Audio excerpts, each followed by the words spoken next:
Ravana milalo amin'ny tompo, ampitombona amintsika manankaribana ny fahasoavana sy ny fiadanana hatramin'ny taloha sy ankehitriny ary manakizay satria tsy miovy Jesosy Kristy masy any ary manakizay. Amen. Ny bokin'ny Levitikosy toko fahaefatra ambin'ny folo andiny sivy voalohany no anjara mofinaina antsika amin'ity andro sabotsy 15 janoary 2024 Levitikosy toko fahaefatra ambin'ny folo andiny sivy voalohany. Vakina amin'ny anaran'i Jesosy zany.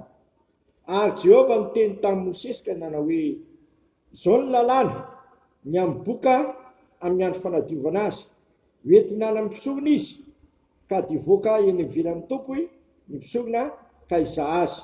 Ary ahita fa sitrana amin'ny apokany ny boka dia vorona ho velona sady madio sy azo federa sy jaky ary sopa no asain'ny mpisorona alaina ho an'ilay hodiovina.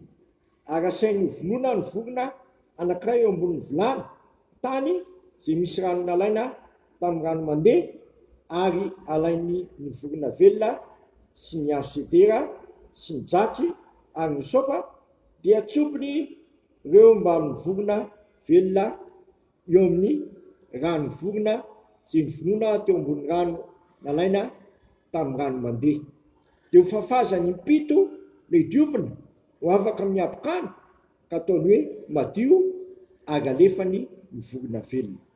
Ary ilay hodiovina dia hanana ny fitafiny sy anasany fitafiny sy anaratra ny volondohany rehetra, arandro amin'ny rano ka dio izy, ary efa afaka izany dia keo tobo izy kanefa hitoetra eo ivelan'ny lainy fotoana.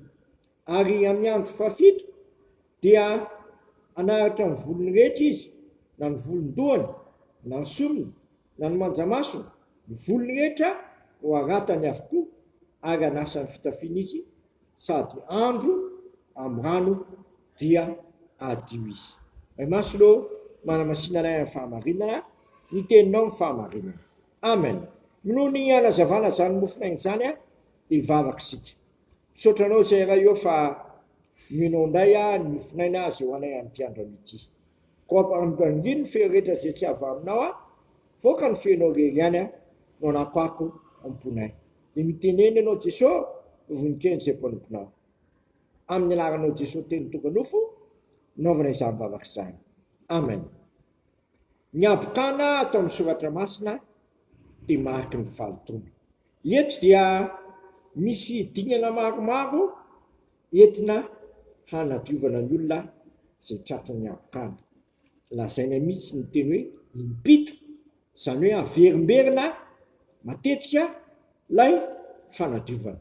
Eto dia amin'ny andro fafito dia naratra ny volony rehetra izy, na ny volondohany, na ny somony, na ny manjamasony, ny volony rehetra ho aratany avokoa ary anasany fitafiny izy, sady andro amin'ny rano dia adio izy. Zava-dehibe ry havana ny fahadiovana. Eto ny lahatsoratra masina dia averimberiny ny teny hoe madio sy ny fanadiovana, ary zay ianao vao mahazo ny fangaro amin'ny loha.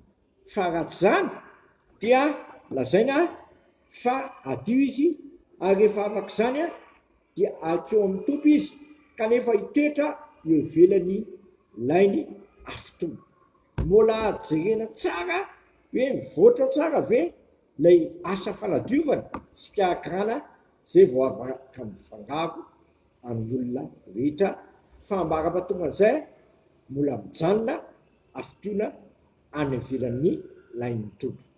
Izany ry havana ny fandaminana tao amin'ny bokin'ny testameta taloha mba tsy handoto namana ny tena ny tsirairay avy noho ny abokana. Ianao koa tsy tian'Andriamanitra hitona ny fahotanao hatratra ny olona rehetra sy ny olona manontolo, dia vita ny nanomean'i Kristy ho afaka hampadio antsika amin'ny alalan'ny rany izay latsaka tao Kalvaria. Koa manatona ny Kristy mba tsy hatratra ny olona rehetra sy ny olona manontolo ny fahotana, fa mba ny fanadiovana ho hatratra ny olona rehetra sy ny olona manontolo. Kendren'Andriamanitra mantsy dia mba ho masina sy madio sy tsy manatsinitsika mba hara-piavan'ny Kristy eny amin'ny lanitra.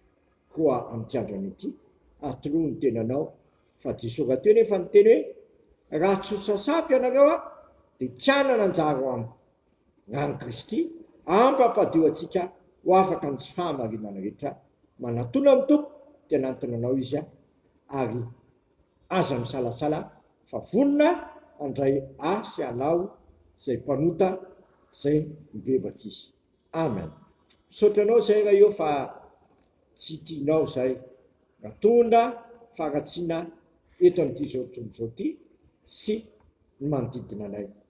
Ampanatoninao izay mba azo fanadivana amin'ilay raha ny zanakao izay ampampadio anay ho afaka amin'ny tsy fahamarinana rehetra. Aza vely isalasala izay tompo fa izy irery any no ilay zanako ny Andriamanitra izay manaisitra amin'ny foatany zao tontolo zao. Dia aza vela salasala izay fa mpanatonin'ilay zanakao izay tia anay amin'ny fitiavana tsy mety lena.